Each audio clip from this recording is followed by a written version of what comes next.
రాష్ట్రంలో అంతా world class security, technology, స్కీములు, చేసే పనులు అన్ని కూడా వరల్డ్ క్లాస్ లోనే ఉంటాయని సర్కార్ చెప్పుకుంటుంది. అన్నింటా మనమే నంబర్ 1 అని గొప్పలు చెప్పుకుంటుంది. కానీ ఇప్పుడు కొన్నింటిలో నంబర్ 1 రావడంపై సిగ్గుతో తలదించుకోవాల్సిన పరిస్థితి వచ్చింది.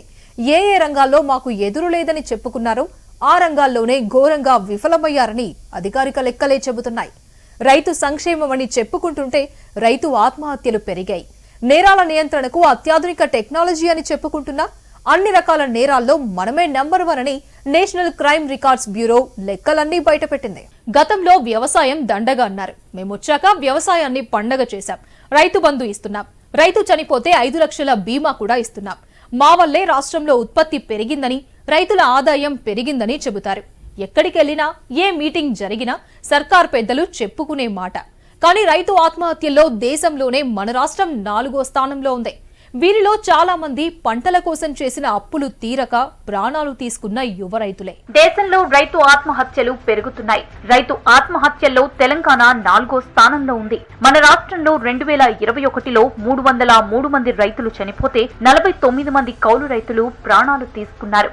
7 రైతు కూలీలు సూసైడ్ చేసుకున్నారు. ఈ ఏడాది ప్రారంభం నుంచి ఇప్పటి వరకు రైతు ఆత్మహత్యల లెక్కలు తీస్తే ఆత్మహత్యల లిస్టులో తెలంగాణ మరింత ముందుకు వెళ్లే అవకాశాలు లేకపోలేదు. రైతు ఆత్మహత్యల్లో తెలంగాణ 4వ స్థానంలో ఉండటం విస్మయం కలిగిస్తోంది. ప్రపంచంలో ఎక్కడా లేని రైతు సంక్షేమ పథకాలు తాము అమలు చేస్తున్నామని చెప్పుకుంటోంది సర్కార్. రైతు బంధు, రైతు బీమా వంటి స్కీములు రైతులకు ఎంతో మేలు చేస్తున్నాయని అంటోంది. తాము అధికారంలోకి వచ్చాక రైతు ఆత్మహత్యలు తగ్గాయని రాష్ట్ర సర్కార్ చెప్పుకుంది. కానీ అధికారిక లెక్కల్లో మాత్రం మన రైతన్నలు ఉరికొయ్యలకు వేలాడుతున్నారు. అన్ని రోగాలకు ఒకటే మందు అన్నట్టుగా ఉంది సర్కార్ వ్యవహారం. కేవలం రైతు బంధించి రైతులను ఏదో చేశామని గొప్పలు చెప్పుకుంటోంది. ఉచితంగా ఎరువులిస్తామన్న హామీ అటకెక్కింది. అసలే అన్ని రేట్లు మండిపోతున్నాయి. ఒక్క ఎరువులే కాదు, దుక్కి దున్నే దగ్గర నుంచి కోత కోసే వరకు అన్నింటికీ ఖర్చు పెరిగింది. ఇంత కష్టపడి అప్పో సొప్పో చేసి పంట పండించినా సర్కార్ కొంటుందనే గ్యారంటీ లేదు. పంటను అమ్ముకోటానికి రైతు అరిగోస పడాల్సి వస్తోంది. పంట అమ్ముకునే టైంలో వాన పడితే నిండా మునిగినట్టే. కొనుగోలులో సర్కార్ చేసే ఆలస్యానికి రైతుల ప్రాణాలు పోతున్నాయి. సీడ్ పెట్టండి, 2 నెలల ముందు సీడ్ పేమెంట్ రావాలి. కాకపోతే 2 మంత్స్ నుండి పేమెంట్ రాకపోయేసరికి సీడ్ సబార్కనే సీడ్ ఇచ్చాడు. ఆయనకి అప్పుల వాళ్ళు వచ్చి రోజు గొడవ చేస్తుంటే తట్టుకోలేక ఇంటికాడ పాయిజన్ తీసుకుంది. ప్రస్తుతం పంట సాగులో రైతులు బిజీగా ఉన్నారు. వేసిన పంటలో కలుపు తీయాల్సిన సమయం ఇది. కూలీల ఖర్చు, పంటలకు ఎరువులు వేయటానికి డబ్బులు కావాలి. పోయినేడు పంట కోసం చేసిన అప్పులే తీరలేదు. బ్యాంకులో ఉన్న లోన్ సర్కార్ మాఫీ చేయలేదు. మాటలు చెప్పినా మాఫీ చేసింది మాత్రం పిసరంతే. బయట వడ్డీ వ్యాపారుల దగ్గర నుంచి తీసుకువచ్చిన అప్పులు అంతకంతకు పెరిగిపోతున్నాయి. సర్కార్ ఇచ్చిన రైతు బంధు డబ్బులు ఆ వడ్డీలు కట్టేందుకు చాలడం లేదు. సబ్సిడీ విత్తనాలు లేవు, సబ్సిడీ ఎరువులు లేవు. వ్యవసాయ ఉపకరణాలు సబ్సిడీపై అందించే సంప్రదాయాన్ని సర్కార్ పూర్తిగా పక్కన పెట్టేసింది. దీంతో రైతులపై బండెడు భారం పడుతోంది. ఇంత కష్టపడి పంట పండించాక వర్షాలు పడి అది పాడై రైతులకు కన్నీరే మిగులుతోంది. కొన్నేళ్లుగా సరిగ్గా పంట వేసిన సమయంలో, పంట చేతికొచ్చే సమయంలో పడుతున్న వానలు రైతుపై ఆర్థిక భారాన్ని రెండింతలు చేశాయి. కొద్ది రోజుల క్రితం కురిసిన వానలతో రాష్ట్రంలో 1000 ఎకరాల్లో పంటలు నీట మునిగి పాడయ్యాయి. 100 ఎకరాల్లో ఇసుక మేటలు వేసి మొలకల్ని మింగేసింది. ఒకసారి పంట వేసేందుకు అప్పులు తెచ్చిన రైతులు మళ్లీ విత్తనాలు వేసేందుకు పైసలు ఎక్కడి నుంచి తేవాలో తెలియక కన్నీరు పెడుతున్నారు. అప్పులు తీసుకొచ్చిన కాడ ఇంట్రెస్ట్ ఎక్కువ, కౌలు తీసుకున్న కాడ మిర్చి కానీ పత్తి కానీ సరిగ్గా పంటలు రాక 3-4 సంవత్సరాల నుంచి పురుగుల మందు తీసుకొని తోట సరిగ్గా లేదని మనస్తాపానికి గురి చెంది ఆత్మహత్య చేసుకున్నాడు. చాలా అప్పుల పాలై ఉన్నాడు. ఈ సంవత్సరము తోట మిర్చి బాగాలేదని మనస్తాపానికి గురి చెంది ఆయన ఆత్మహత్య చేసుకున్నాడని మాకు కూడా తెలిసింది. ఓవైపు కుటుంబ ఖర్చులు, మరోవైపు పెట్టుబడి ఖర్చులు అన్ని కలిసి రైతులకు ఊపిరి సలపనివ్వడం లేదు. పంటలకు బీమా ఉంటే కొంతలో కొంతైనా రైతు భరోసా ఉంటుంది. పంటలు పాడైతే కొంత సాయం అందుతుంది. కానీ మన రాష్ట్రంలో పంటలకు బీమా అనే పథకమే లేదు. కేంద్ర స్కీమ్ ఉన్నా సర్కార్ దాన్ని అమలు చేయదు. అన్నదాతలు ప్రాణాలు తీసుకుంటున్నా సర్కార్ మనసు మాత్రం కరగడం లేదు. భారీ వర్షాలకు పంటలు దెబ్బతిన్నప్పుడు మంత్రులు నిరంజన్ రెడ్డి, ఎర్రబెల్లి దయాకర్ రావు పంటలను పరిశీలించారు. వెంటనే పరిహారం ఇస్తామని చెప్పారు. ఇప్పటికీ 2 నెలలవుతున్నా పైసా ఇవ్వలేదు. దేశానికి అన్నం పెట్టే రైతులకు ఆత్మ గౌరవం ఎక్కువ. ఎంత కష్టమైనా పని భారమైనా వ్యవసాయాన్ని విడిచిపెట్టడు. అందుకే అప్పులు చేసైనా సరే సాగు చేస్తూనే ఉంటాడు. కానీ అండగా ఉండాల్సిన ప్రభుత్వం మాటలకే పరిమితం కావడంతో అన్నదాతకు ఉరితాడే దిక్కవుతోంది. కుటుంబ భారమంతా తమ మీదే ఉందని తెలిసినా పసివాళ్లు అనాథలవుతారనే బాధ ఉన్నా మరో అవకాశం లేక ఉసురు తీసుకుంటున్నారు. ఆయనోళ్లు చూస్తుండగానే అసువులు వాస్తున్నారు. మా తండ్రి గూడెపు ప్రభాకర్ నిన్న మధ్యాహ్నం 2:30కు పురుగుల మంది తాగి చనిపోయినారు. గత మాకు 2 ఎకరాలు ఉంది. కౌలుకి 2 ఎకరాలు మునా పట్టుకొని అదనంగా అప్పులు బాధ భరించలేక నిన్న మా డాడీ పురుగుల మంది తాగి పొలంలో మంది తాగి చనిపోయినాడు. ఇందులో మరింత విషాదకరమైన విషయం ఏంటంటే ఆత్మహత్యలు చేసుకుంటున్న రైతులంతా యువకులే. ఈ మధ్య కాలంలో చనిపోయిన వాళ్లలో 30 నుంచి 40 ఏళ్ల లోపు వారే చాలా మంది ఉన్నారు. సర్కార్ నోటిఫికేషన్లు ఇవ్వక ఉద్యోగాలు వచ్చే అవకాశం లేదని ఉన్న పొలాల్లో వ్యవసాయం చేసుకుని అయినా బతుకుదామనుకుంటే అక్కడ సర్కార్ తీరుతో ప్రాణాలు బలవుతున్నాయి. ఇక కౌలు రైతులను సర్కార్ కనీసం గుర్తించిన పాపాన పోవడం లేదు. సిద్దూరు రవీందర్రావు అనే రైతు 3 ఎకరాల తోట పెట్టిండు. అందులో సరియైన దిగుబడి రాక బాధపడుతూ వచ్చేదంతా ఆశ కోల్పోయి అప్పుల పాలైన సందర్భంలో చేను దగ్గరికి పోయి నైట్ 12 గంటలకు పురుగుల మందు తాగి మరణించడం జరిగినది. కాళేశ్వరం ముంపు బాధితులది మరో గోస. గొప్పలకు పోయి కట్టిన ప్రాజెక్ట్ ఇప్పుడు రైతులకు ముప్పుగా మారింది. పొలాలన్నీ నీట మునిగిపోయి సర్కార్ పరిహారం ఇయ్యక అక్కడి రైతులు ప్రాణాలు తీసుకోవాల్సిన పరిస్థితి వచ్చింది. బాధతో చనిపోవడం జరిగింది. మాకు 4-5 ఎకరాల భూమి ఉంది. అంతకుముందుకు 4-5 లక్షల అప్పు ఉంది. అలాగే పండిన పంట గిట్టుబడి కాక అమ్ముడుక ఆత్మహత్య చేసుకోవడం జరిగింది. 5-6 సంవత్సరాల నుంచి ఒక 5 ఎకరాల భూమిని కౌలుకు తీసుకొని పంటలు వేసుకోవడం జరుగుతుంది. కానీ కాలం సరిగ్గా లేక వరదలు వచ్చి గత 3 సంవత్సరాల నుంచి కొట్టుకుపోవడం జరిగింది. దానివల్ల ఇక్కడ పెస్టిసైడ్ షాపులలో గానీ ఎక్కడైనా అప్పులు బాగా అయిపోయినాయి. బయట తెచ్చిన అప్పులు కూడా వాళ్ళు కట్టాలని ఒత్తిడి చేయడం తోటి అధికంగా బాగా ఇబ్బంది ఎదురైంది. దానివల్ల పాయిజన్ తీసుకొని అప్పుల బాధ తట్టుకోలేక చనిపోవడం జరిగింది. సర్కార్ తీరు మాత్రం రోమ్ నగరం తగలబడుతోంటే పిడేలు వాయించుకుంటూ ఉన్న నీరు చక్రవర్తి లాగానే ఉంది. రాష్ట్రంలో రైతుల ప్రాణాలు తీసుకుంటుంటే సర్కార్ మాత్రం పొరుగు రాష్ట్రాల రైతులను తీసుకొచ్చి రాజ మర్యాదలు చేస్తోంది. రాష్ట్రంలోని రైతుల సంక్షేమం పట్టని సర్కార్ పొరుగు రాష్ట్రాల నుంచి రైతు నాయకులను తీసుకువచ్చి సమీక్షా సమావేశాలు పెడుతోంది. వ్యవసాయ చట్టాలకు వ్యతిరేకంగా జరిగిన ఉద్యమంలో చనిపోయిన రైతులకు పంజాబ్ వెళ్లి మరీ పరిహారం అందించారు ముఖ్యమంత్రి కేసీఆర్. ఆ రైతు కుటుంబాలకు తాము అండగా ఉంటామని భరోసా ఇచ్చారు. కాళేశ్వరం అద్భుతమంటూ ఇతర రాష్ట్రాల వాళ్లను తీసుకొచ్చి మరీ చూపిస్తున్నారు. ప్రాజెక్టు చూసేందుకు వచ్చి చనిపోయిన ఓ రైతు నాయకుడి కుటుంబానికి తెలంగాణ సర్కార్ పరిహారం ఇచ్చింది. కానీ ఖర్చు భారమై అండగా ఉండేవారు లేక ప్రాణాలు తీసుకున్న రాష్ట్ర రైతుల ఇళ్ల వైపు మాత్రం సర్కార్ పెద్దలు కాదు కదా, కింద స్థాయి నాయకులు కన్నెత్తి కూడా చూడడం లేదు. పంట పెట్టుబడికి రైతు బంధు ఇస్తున్నాం, రైతు చనిపోతే రైతు బీమా ఇస్తున్నాం, ఇంతకంటే రైతులకు ఇంకేం కావాలన్నట్టు అధికార పార్టీ నేతలు మాట్లాడుతున్నారు. కానీ కుటుంబ పెద్ద లేని లోటు ఎవరు తీరుస్తారనేది మాత్రం చెప్పడం లేదు. ఇలాంటి తీరుతోనే రాష్ట్రంలో అన్నదాతలు అసువులు బాస్తున్నారు. రైతు సంక్షేమంలో తమను మించినోళ్లు లేరని చెప్పుకునే తెలంగాణలో రైతు ఆత్మహత్యలు పెరుగుతున్నాయి. ఒక్క రైతు ఆత్మహత్యలే కాదు, నేషనల్ క్రైమ్ రికార్డ్ బ్యూరో ప్రకారం సైబర్ నేరాల్లోనూ మనమే టాప్. ఏటికేడు కేసులు రెట్టింపోతున్నాయి.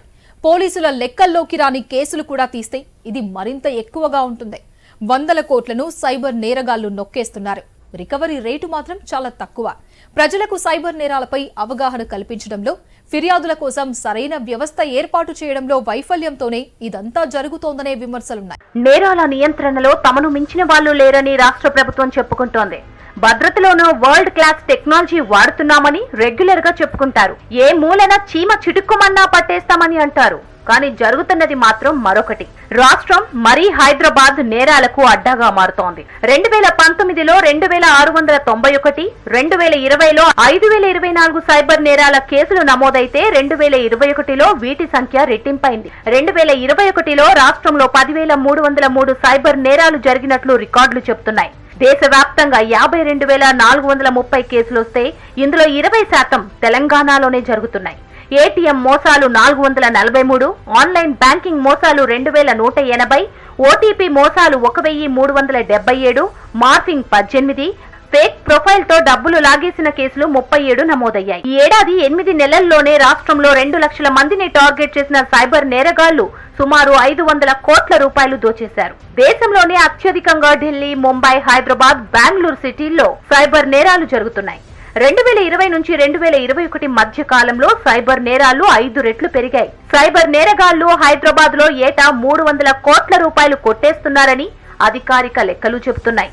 జిల్లాల్లో మరో 50 కోట్ల వరకు మోసాలు జరుగుతున్నాయి. గతేడాది రాష్ట్రంలో 8,839 సైబర్ కేసులు నమోదయ్యాయి. రాష్ట్రంలో సగటున 9 కేసులు నమోదవుతున్నాయి. గ్రేటర్ పరిధిలోని 3 పోలీస్ కమిషనరేట్ పరిధిలో నెల రోజుల్లో దాదాపు 5,000 కేసులు నమోదయ్యాయి. ₹1,00,000కు పైగా మోసం జరిగిన ఘటనల్లోనే పోలీసులు కేసులు నమోదు చేస్తున్నారు. ఫిర్యాదు చేయని బాధితుల సంఖ్య పోలీసుల లెక్కలోకి రాలేదు. సైబర్ నేరాలకు సంబంధించి రాష్ట్రంలో హెల్ప్ లైన్ నెంబర్ కి గతేడాది జూన్ నుంచి ఆగస్టు 19 వరకు మొత్తం 136,139 కాల్స్ వచ్చాయి. ఇందులో 64,034 మంది కంప్లైంట్స్ చేశారు. మొత్తం 310 కోట్ల 80 లక్షల 42 వేలు పోయినట్లుగా ఫిర్యాదులు వచ్చాయి. రాష్ట్రంలో ఫైనాన్షియల్ ఫ్రాడ్స్ పెరిగిపోతున్నాయి. 2019లో 11,465, 2020లో 12,985 కేసులు నమోదైతే 2021లో ఏకంగా 20,759 కేసులు వచ్చాయి. అంటే ఆర్థిక నేరాల్లో దేశంలోనే 2వ స్థానంలో ఉంది తెలంగాణ. అయితే కేసులు నమోదైనా చాలా వరకు కోర్టుల్లో నిలబడడం లేదని నేషనల్ క్రైమ్ రికార్డ్స్ బ్యూరో చెబుతోంది. కోర్టులో వేగిపోతున్న ఆర్థిక నేరాల కేసుల్లోనూ మనమే టాప్ ప్లేస్ లో ఉన్నామంటే ప్రాసిక్యూషన్ ఎంత బలంగా పనిచేస్తుందో అర్థం చేసుకోవచ్చు. రాష్ట్రంలో 1,832 కేసులు కోర్టులో వేగిపోయాయి. కేసుకు సంబంధించిన పూర్తి ఆధారాలు కోర్టుకు అందజేసినప్పుడే అవి నిలబడగలుగుతాయి. కానీ నేర విచారణలో మనకు ఎదురు లేదని చెప్పుకునే వాళ్ళు ఇలాంటి వాటిల్లో ఎందుకు ఫెయిల్ అవుతున్నారనేది ప్రశ్నార్థకంగా మారింది. క్రెడిట్ డెబిట్ కార్డు మోసాల్లో రాష్ట్రానిది మొదటి స్థానం. దేశవ్యాప్తంగా 3,275 కేసులొస్తే మన రాష్ట్రంలో 1,092 నమోదయ్యాయి.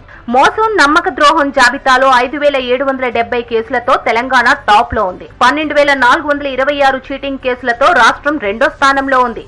రాష్ట్రంలో రియల్ ఎస్టేట్ భూమి పెరగడంతో వీటికి సంబంధించిన నేరాలు పెరిగిపోయాయి. ఆస్తులు, డాక్యుమెంట్ ఫోర్జరీ కేసుల్లో దేశంలో 2వ స్థానంలో ఉన్నాం. భూములు, స్థలాల ఆక్రమణకు సంబంధించి 7,886 కేసులు నమోదయ్యాయి. కొన్ని కేసులు రాజీకి వస్తే చాలా వరకు వీగిపోతున్నాయని లెక్కలు చెబుతున్నాయి. ఇలాంటి పరిణామాలతో నేరగాళ్లు ఎలా అదుపులోకి వస్తారనే ప్రశ్నలు వస్తున్నాయి. ఈ నేరం ఆ నేరం అని లేదు, అన్నింటిలో మనది టాప్ ప్లేసే. మహిళలపై దాడులు, మహిళల అక్రమ రవాణా, భూ వివాదాలు, ఇలా ఏది చూసినా నేరాల చిట్టా పెద్దగానే ఉంది. అయితే వీటిలో చాలా వరకు కోర్టుల దాకా పోయి అక్కడితో ముగిసిపోతున్నాయి. కొన్ని కోర్టు మెట్లు కూడా ఎక్కడం లేదు. ఛార్జ్ షీట్లు వేయడంలో పోలీసుల ఆలస్యంతో బాధితులకు న్యాయం జరగకుండా పోతోంది. రాష్ట్రంలో మహిళలపైన నేరాలు పెరిగిపోయాయని అధికారిక లెక్కలు చెబుతున్నాయి. రాష్ట్రంలో 2021లో మహిళలను వేధించిన కేసులు 775 నమోదయ్యాయి. మహిళల అక్రమ రవాణా కేసులు 154 నమోదయ్యాయి.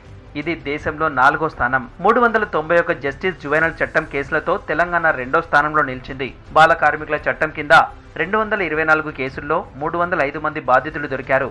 ఏ రాష్ట్రంలోనూ ఈ స్థాయిలో చైల్డ్ లేబర్ కేసులు నమోదు కాలేదు. అన్ని రాష్ట్రాల్లో కలిపి 613 కేసులు నమోదయ్యాయి. మహిళల్ని వేధించిన కేసుల్లో శిక్షలు పడడం లేదని తెలుస్తోంది. కోర్టుల్లో రాజీకి రావడంతో చాలా కేసులు ముగిసిపోతున్నాయి. రాష్ట్రంలో 4,955 కేసుల్లో బాధితులు, నిందితులు రాజీకి రావడంతో కోర్టులు కేసులు కొట్టేశాయి. రాష్ట్రంలో దళిత మహిళలపై వేధింపులకు సంబంధించి 21 కేసులు రికార్డ్ అయ్యాయి. దళిత మహిళలపై అత్యాచారం కేసుల్లో తెలంగాణది 5వ స్థానం. అత్యాచార బాధితుల్లో 118 మంది బాలికలే ఉన్నారు. గిరిజన మహిళలపై జరిగిన అత్యాచారం కేసుల్లో తెలంగాణ 103 కేసులతో 6వ స్థానంలో ఉంది. దళితులపై జరిగిన నేరాల్లో 8వ స్థానంలో, గిరిజనులపై జరిగిన నేరాల్లో 5వ స్థానంలో ఉంది. దళితులపై జరిగిన నేరాల్లో శిక్షల సగటు దేశంలో 36% ఉంటే రాష్ట్రంలో మాత్రం 8.2% ఉంది. గిరిజనులపై జరిగిన నేరాల్లో శిక్షల సగటు దేశంలో 28.1% ఉంటే రాష్ట్రంలో 5.2% ఉంది. హ్యూమన్ ట్రాఫికింగ్ కేసులు రాష్ట్రంలో భారీగా పెరిగాయి. మానవ అక్రమ రవాణాలో రాష్ట్రంలోనే అత్యధికంగా కేసులుండడం బాధాకరం. దేశవ్యాప్తంగా 2,083 కేసులు నమోదైతే అత్యధికంగా రాష్ట్రంలో 347 కేసులున్నాయి. ఈ కేసుల్లో 584 మందిని వ్యభిచార గృహాలకు అమ్మేశారు. ఇందులోనూ రాష్ట్రానిది 2వ స్థానం. మహిళలపై నేరాలకు సంబంధించి న్యాయస్థానాల్లో వీగిపోతున్న కేసులు రాష్ట్రంలోనే అత్యధికంగా ఉన్నాయి. రాష్ట్రంలో 5,089 కేసులు వీగిపోయినట్టు రికార్డ్స్ చెబుతున్నాయి.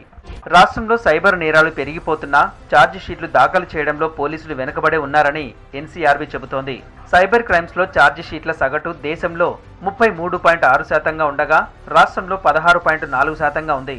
ఆర్థిక నేరాల్లో 60.1% కేసుల్లోనే ఛార్జ్ షీట్ వేశారు. ఆర్థిక నేరాలు ఇతర కేసుల్లోనూ ఛార్జ్ షీట్లు వేయడం ఆలస్యం అవుతోందని చెప్పింది. దీనివల్ల కేసులు ఏళ్లకేళ్లు పెండింగ్ లో ఉంటున్నాయి. నేరస్తులకు శిక్షలు పడడం లేదు. రాష్ట్రం శాంతి భద్రతలు నేరాల నియంత్రణలో తమకు మించినోళ్ళు లేరని సర్కార్ చెప్పుకుంటోంది. కానీ అన్ని రకాల నేరాల్లో దేశంలోనే రాష్ట్రం టాప్ లో ఉంది. వరల్డ్ క్లాస్ పోలీసింగ్ అని చెప్పుకుంటున్నా నేర విచారణలో మాత్రం వెనుకబడే ఉన్నారని అధికారిక వ్యవస్థలే స్పష్టం చేస్తున్నాయి. అది ఏ రకమైన నేరమైనా సరే నేరస్తులకు కఠిన శిక్షలు పడినప్పుడే రిపీట్ కావు. దర్యాప్తు, ఆధారాల సేకరణ, ఛార్జ్ షీట్ అన్ని పర్ఫెక్ట్ గా ఉన్నప్పుడే నేరాలకు అడ్డుకట్ట పడుతుంది. కానీ ఛార్జ్ షీట్లు వేయడం దగ్గరే వైఫల్యం జరుగుతుంటే నేరాలకు అడ్డుకట్ట పడేదెట్లా అనే ప్రశ్న వినిపిస్తోంది.